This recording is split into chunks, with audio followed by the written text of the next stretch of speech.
Welcome back to Wise Men Company, fellas. Today we're going to be taking a look at the Kimber K6XS.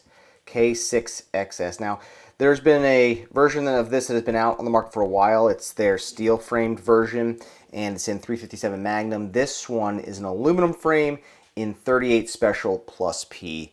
Now, for those of you that don't know, I kind of have a special place in my heart for revolvers. I still think they have like kind of a very niche application and use case, and I think they're cool. I like the feel of them. I like the nostalgia that they give me. So today we're going to be looking at this very popular offering from Kimber, and I'm going to make the case that you should spend your money on one of these instead of a J-frame from Smith & Wesson anytime soon. And for you revolver guys out there, that might be blasphemy, but I just think Smith has been really dropping the ball in the revolver department lately. More on that in a bit. Let's cover some specs on this K6XS, and you'll quickly realize that it's kind of ahead of the game right now.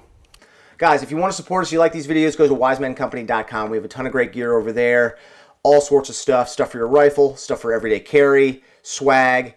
All of it is greatly appreciated. We don't take any money from manufacturers to make these videos. All our support comes directly from you, and we greatly appreciate that support. All right, let's jump into some specs. So it has a 2-inch barrel here. The barrel's obviously steel. Frame is aluminum. Let's roll it over to the sights. You're going to see a trench rear sight with a high-vis orange front sight, if I can get that to focus. And this front sight is very nice. It's not a night sight, but it is high-vis. No need to paint anything or swap it out. It is a great front sight. Easy to pick up, easy to use. The rear sight is non-adjustable, obviously, because it is that trench sight, as you see here. So you get what you get, and you don't get upset. 6 shots in this K6XS, hence the K6. That is welcomed. 6 shots. They jam one more in there, which does add a little bit of bulk when we're comparing it to a J-frame or maybe even a Ruger LCR. The trigger on it is pretty nice, very smooth, very crisp. You can kind of hit a wall and then pull through it, or you can just pull through it. So trigger's very nice. I'd take this over a J-frame trigger any day of the week. Very nice. The Ruger LCR is a close second to this. I like this trigger a lot. 10 to 12 pounds still because it's double action only.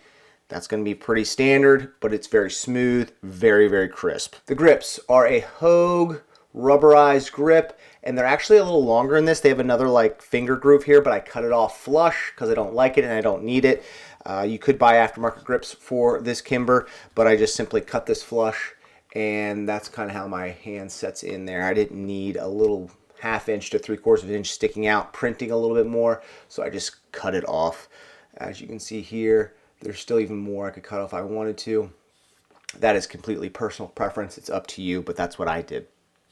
MSRP on this gun is $679. Again, that's MSRP, so you'll probably find it on the streets between the $500 and $600 range. Maybe even get lucky and find a used one. So specs-wise, on paper, this gun sounds really good, but how did it shoot? First and foremost, I shoot this revolver better than a J-frame, and I don't have much time on it. Way better than a J-frame, a little bit better than a Ruger LCR. The sights, trigger, and just the way it points makes it infinitely better than a J-frame. With the J-frames, I always feel like when I point it, I'm always like a little left when I come onto the sights. This thing points straight dead on. That could just be my body mechanics, but this one, this K6 just feels so good in the hands, and it just points so nicely. Trigger, we talked about that earlier. Very smooth, easy to press, even though it's 10 to 12 pounds. Definitive wall on that trigger. All this in combination just makes this revolver really easy to shoot. Pleasantly surprised by it. Not much of a training curve when I jumped onto this gun. So first and foremost, this just shoots better for me than a J-frame, and it's not even close.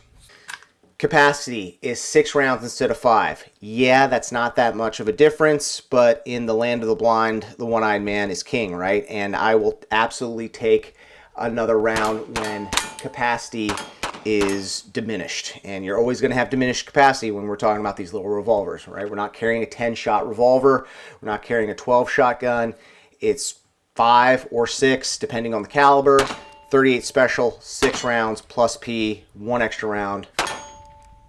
I'm not going to complain about that, and I'm sure most of you wouldn't complain about an extra round, even if there's slightly more bulk in this gun, and it's only slightly.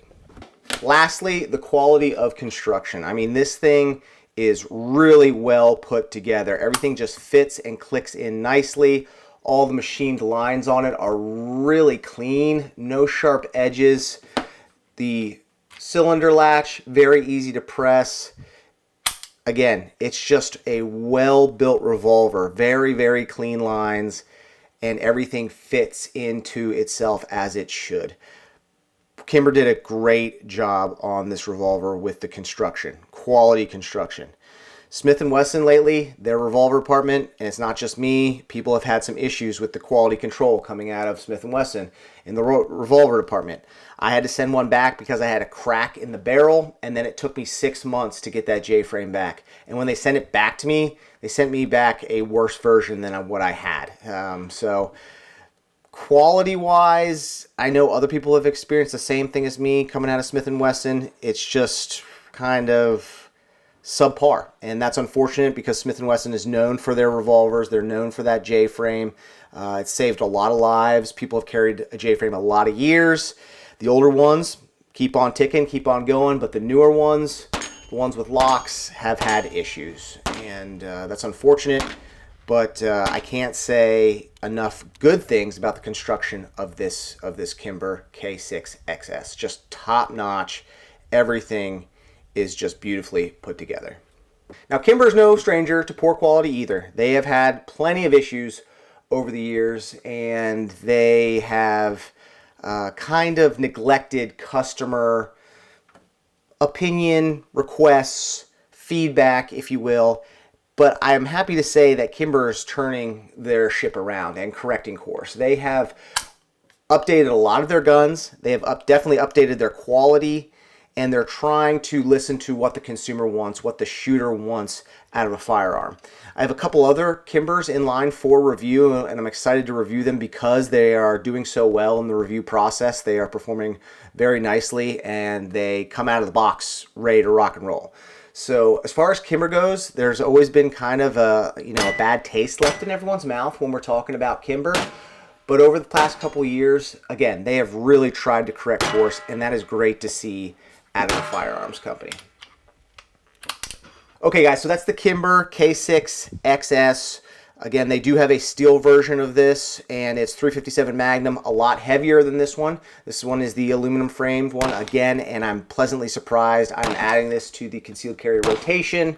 Pleasant gun to carry, small, concealable, maybe still a little big for the pocket. I guess it depends on how big your pockets are, but I am pumped to add this to the rotation. So if you get a chance to try one out, I highly recommend it. If you find one used, definitely snatch it up. It's worth your time. And if you have shot a Kimber K6XS, please leave your experience down in the comments below. I want to hear what you guys think about them, and I'm sure someone who is interested in purchasing one would appreciate your feedback. So definitely leave comments down below so we can all benefit from those comments. If you want to support us, go to wisemancompany.com. That is the best way to support us. We have a ton of great gear on our website. It is fast shipping. It's high quality goods. We have gear for your rifle, gear for everyday carry, all sorts of stuff over there to help you out, to get you prepared. And again, that's the best way to support us. We don't take money from gun companies to make these videos. You are the direct supporter for us, and we definitely appreciate that. So wisemancompany.com. We'll see you on the next video.